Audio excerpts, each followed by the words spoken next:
Hey everybody, it's Tasha, and this is my recap and review of Arrow Season 6, Episode 6, Promises Kept.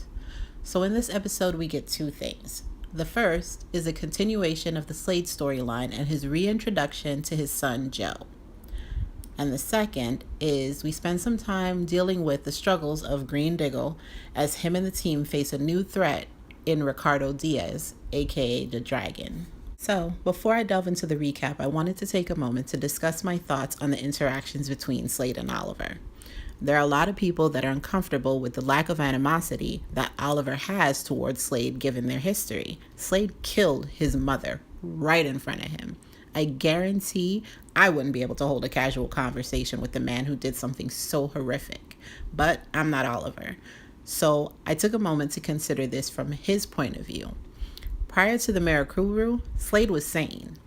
He was Oliver's friend, he was his mentor, his brother. And while Slade had always been morally gray, he was Oliver's protector. He transformed into a monster after being given that drug, and I can only imagine that Oliver holds himself accountable for being the one who dosed him. Mirakuru brings out the absolute worst in people, and we saw it with Roy. Roy essentially hunted Thea. He hit Sin and he killed a cop while he was under its influence. So I think Oliver is choosing to believe that, like Roy, Slade is becoming more of the man he once was with it out of his system. Furthermore, I think that after facing off against Adrian Chase and knowing he himself murdered someone's parent, he's less inclined to judge Slade for what he did to his mother. And as Oliver said, when he was talking about Andy, he needs to believe and hope that people can change. Now, let's talk about the Jackals. I'm going to go ahead and say that the storyline behind their big plan didn't particularly interest me, but what did work for me was the emotional beats between Slade and his son. He is desperately trying to forge a connection to a son he barely knows who has gone down a very dark path. Then we are once again given flashbacks. We see Slade immediately after he was rescued from the Amazo and find out that for a while he tried to fight the effects of the Mirakuru. He regained his strength, he trained, he bonded with his son before it all became too much. Shadow started to haunt him, and then the need to keep his promise to get vengeance for her death began to outweigh the promise he made to never leave his son. That decision had some very serious consequences because his son became a monster.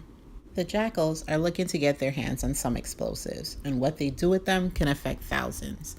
Slade offers to work with the group to garner his son's trust, but Oliver is there lurking in the shadows, and he forces Slade to see that his son is not the kid he once knew. He's a threat. They decide to work together to stop Joe. Slade uses every verbal maneuver in the book to get Joe and his crew to let him in on the details of the plan, but their trust is not that easily earned. And unluckily for Oliver, he gets captured. Joe gives his father one final opportunity to prove himself. He wants Slade to take Oliver's eye, to make him suffer. Of course, Slade doesn't, and he frees Oliver and they make their escape. Later, they manage to catch up with the Jackals and throw a wrench in their grand plans, which leaves Joe irate. We get to see a pretty great sword fight between them, where Joe is taking out all his frustration. He can't understand this person his father has become, someone who hesitates before killing, who won't take revenge. He realizes he has spent his time emulating a man who's now gone, because that's not who Slade is anymore. Just when it seems like Joe may actually kill his father, which is something he'd pretty much been threatening since the opening scene, Oliver rushes in and stops him. But they aren't able to convince Joe to change his ways, and he manages to escape, but not before letting Slade know that he has another son. Side note, it's very nice of them to tie in the Grant Wilson that we met on Legends of Tomorrow. So Slade and Oliver part ways on reasonably good terms, and Slade tells Oliver to go home to his son and says that he's going to continue his search for his own family. Back in Star City, we catch up with the team who are working to stop the theft of a weapons-grade 3D printer. Dig manages to get the leader in his crosshairs, but he can't take the shot because, once again, his nerve damage flares up. His body seems to have built up a resistance to the effect of the experimental drug that he was using. He goes to his contact to get more, and that's when he meets Ricardo Diaz, who randomly takes note of Dig's size and build. Dig's not exactly the kind of guy you miss in a crowd. I'm pretty sure, unlike the rest of the citizens of Star City, the Dragon won't be having any trouble figuring out who the Green Arrow is. With his fresh supply of steroids, Dig heads back into the field, this time to stop a second break-in. And this is when he realizes that the person who was lurking in the shadows the first time, the person that he wasn't able to hit, is none other than Ricardo Diaz, the Dragon. Felicity does some digging, and we get a bit of his backstory, which lines up with the comic. He was in prison, he gets out on a technicality, and is now building his empire. Now that Diggle realizes that the man that he's getting his supply from is a murdering mess, he finally comes clean to Lila. She starts off very understanding. She gets how important the Green Arrow is, not just to the city, but to Dig, and how much he cares about honoring Oliver's legacy. But the problem is that Diggle doesn't want to immediately stop Diaz because that would mean he loses his supply.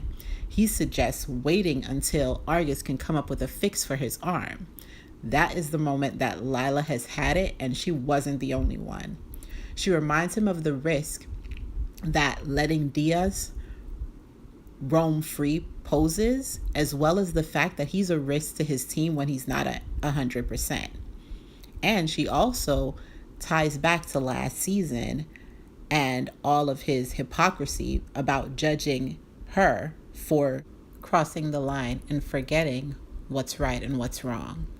I suspect Dig spent the night on the couch for being completely and utterly ridiculous. While he was on his steady plummet to rock bottom, the team was on a hunt for details of where they could find the Dragon's operation and coming up empty. Until Dig finally strolls in with the location. They suit up and storm in and focus on shutting it down. But Diaz obviously has bigger plans because he sets the place on fire, losing all his product just to avoid being caught. We see Dig mournfully watch the drugs burn, and that's when he realizes that he has gone too far because his urge should never be to risk his or anyone else's lives to keep a secret. So he goes home and apologizes to Lila and decides it's time to come clean to the team. The episode ends with Oliver coming home to find William up late playing video games with Felicity. It's a very cute scene. You can see how glad William is to have him back.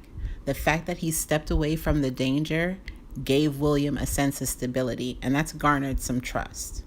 Also, Felicity and the whole Queen Family 2.0 vibe that they have going on is really working for me. So well done, writers. Once again, I am pleased with how they are handling this relationship this time around.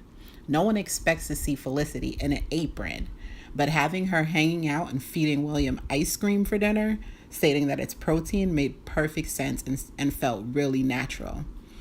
They're doing the steady build up to what's going to happen in the crossover. Another thing that I'm liking about this episode and this season in particular is that the writers aren't treating the audience like we're stupid. They're addressing some of the things that we would naturally see as inconsistencies and having the characters discuss them as well as interact like normal people would. They had Oliver flat out say that he wasn't sure that he trusted Slade or his state of mind. And they had Slade tell Joe that he's done horrible things to Oliver. And they also had Renee acknowledge how much support that Diggle gave him when he initially joined the team, because that was one of the things that bothered me about him running to Oliver behind Diggle's back in episode 3. The fact that Diggle had supported him so much, and rather than be supportive of Diggle, he went to Oliver behind his back. But it was definitely time for Dig to own the fact that he almost got Renee killed and apologize for it. So now we're ready to move forward, and we can see that, like myself and a few million other people, probably guessed that Curtis and Felicity's first project for their new company will be helping Dig by creating some kind of implant that will stabilize his arm. So, final thoughts. Now, I know this episode is probably going to have some mixed reviews because most people, myself included, was expecting a more tense, fast-paced, action-heavy conclusion to the Oliver and Slade storyline. But I'm surprisingly okay with what I got. It didn't feel epic, but it was well written. And while the action wasn't everything that I wanted, the emotional beats were very strong. The storyline is consistent with what they planned for this season, which is a focus on family. And if this is the swan song for Slade Wilson, then he has essentially gone full circle. He's back on the journey to being the man that he was when we first met him as Oliver's mentor. So if we don't get to have him back on the show due to a Deathstroke movie, then at least we had a solid conclusion. Anyway, what did you guys think of the episode? Any favorite moments? And am I the only one thinking that Joe knowing Oliver has a son won't lead to anything good? I literally closed my eyes and groaned the minute Oliver said it. I'm going to go ahead and get my prediction in on the record right now that Joe is going to show up in Star City and go after William. I can't be the only one that got a hint of jealousy off of Joe when he questioned why Slade wouldn't kill Oliver. And they played it up with having all the Slade and Joe fight training scenes parallel him and Oliver. Also, Ricardo Diaz is creepy. He's super creepy. Enough said.